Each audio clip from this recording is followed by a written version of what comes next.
का विवाह।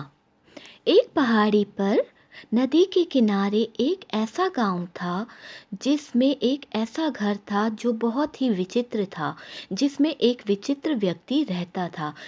उस व्यक्ति के बारे में कहा जाता है कि उसे कभी किसी ने देखा नहीं है, वह दिखाई भी नहीं देता है। केवल उसकी बहन ही उसको देख सकती है, उसके बारे में जानती थी। लोग यही कहा करते थे कि इसमें कोई अज्ञात व्यक्ति रहता है। ये बात सुनने में बड़ी अटपटी लगती है। कहा जाता है कि उस व्यक्ति को जो देखने आता है वह व्यक्ति देख नहीं पाता है। क्यों? क्योंकि वह अदृश्य हो जाता है। अज्ञात व्यक्ति की बहन कहा करती थी कि जो कोई लड़की मेरे भाई को देख लेगी, मैं अपने भाई का विवाह उसी से करा दूंगी। उसकी ये शर्त थी। वो बहुत पैसे वाले थे, उनके पास धन दौलत जमीन बहुत कुछ था। वह ये हमेशा कहा करती थी कि वह कौन सी भाग्यशाली लड़की होगी जो मेरे भाई को देख पाए।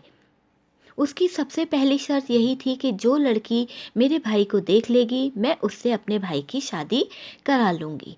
अज्ञात व्यक्ति की बहन कई लड़कियों को अपने घर ला चुकी थी।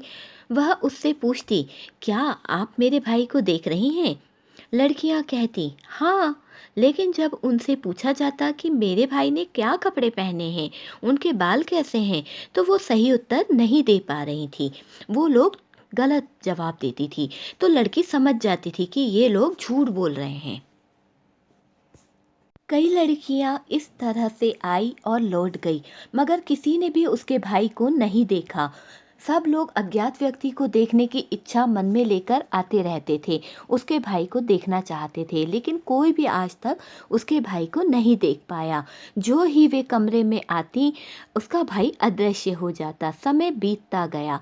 उसी गांव में एक बूढ़ी माँ रहती थी जिसकी 3 लड़कियां थी। उसमें सबसे छोटी बहुत कमज़ोर थी और बीमार रहती थी। उसकी तबीयत ठीक नहीं रहती थी। उसके चेहरा खराब था, उसके चेहरे पर धब्बे थे, देखने में वो बहुत ही अजीब सी लगती थी। उसका नाम था रूपवती। उसके नाम के हिसाब से उसका चेहरा बिल्कुल नहीं था। लोग भी उसे अभागन कहते थे कि अरे बेचारी बहुत अभागी है, लेकिन वह स्वभाव की बहुत अच्छी, दयालु और ईमानदार थी। वो सबकी मदद करती थी। उसके मन में किसी के लिए कोई घृणा नहीं थी। लेकिन उसकी जो 2 बहनें थी ना, वो उससे बहुत ज़्यादा जलती थी, घृणा करती थी, उससे कभी बात नहीं करती थी। वो लोगों का व्यवहार उसके प्रति अच्छा नहीं था। वह न केवल घर का सब काम करती थी, बल्कि पड़ोस के लोगों की भी मदद करती थी। रूपवती एक बहुत ही दयालु लड़की थी। उसका हृदय बहुत कोमल था। रूपवती की बड़ी बहनें भी अज्ञात व्यक्ति से शादी करना चाहती थी, इसलिए वो भी उनके प्रश्नों का जवाब देने के लिए उनके घर जाती है। मगर वो अफसोस की बात कि वो लोग भी वहाँ से खाली हाथ लौटती हैं, क्योंकि वो उनके भाई को नहीं देख पाती है। रूपवती के मन में आया कि वह भी अज्ञात व्यक्ति के पास जाए और उससे शादी करे। एक दिन वह प्रातःकाल उठती है। उठते ही वह जंगल में चली गई। वहाँ एक पेड़ के नीचे आंखें बंद करके वह प्रार्थना करने लगती है, हे देवी माँ। थोड़ी देर में ही उसके सामने एक प्रकाश ज्योति प्रकट होती है, जिसके अंदर से एक परी आती है। परी को आकाश से उतरता देख वो लड़की अपनी आंखें खोल देती है। बोलो बेटी, तुम क्या चाहती हो? रूपवती ने बड़ी सरलता से कहा, देवी माँ, मैं चाहती हूँ कि मेरा विवाह गांव के अज्ञात व्यक्ति से हो जाए। सभी लोग उसके पास जाते हैं, मगर कोई भी उसे देख नहीं पाता है। परी ने कहा, ठीक है, मैं तुम्हें यह अंगूठी देती हूँ। इसे पहनकर तुम अज्ञात व्यक्ति की बहन के सभी प्रश्नों का सही उत्तर दे दोगी और तुम्हारा विवाह उस अज्ञात व्यक्ति से हो जाएगा। देखते देखते परी आकाश की ओर उड़ गई।